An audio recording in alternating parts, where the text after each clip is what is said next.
It's a lot calmer this morning than it was last evening. We were reporting from this very point when the cyclone made landfall, just about 16 kilometers from where we are.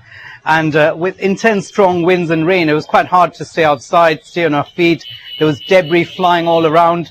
This morning it's a lot calmer. We even have a little bit of sun. We had a roof above us yesterday. That's gone, and you can perhaps make out behind me some of the trees that have fallen down. So that's really the scale of destruction that's now under scrutiny. Teams are fanning out onto the coastal areas. We're hearing reports of fallen power lines, of trees, of houses that have been destroyed. But the most important thing which is emerging, at least up to this point, is that the loss of life has been minimal. And that's something that everyone is very relieved about.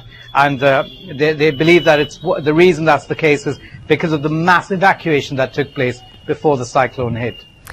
Like you say, they seemed a lot more prepared for this one. I mean, are people talking, making comparisons to the last one that was badly affected, which killed more than 10,000 people, of course, in 1999? I mean, how are things comparing?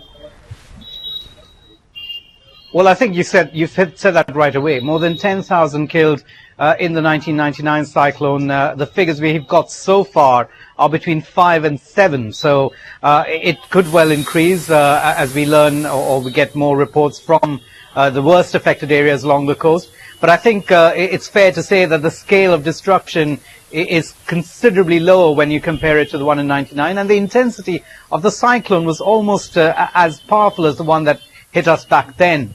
And really what everyone's talking about is the fact that some lessons appear to have been learned.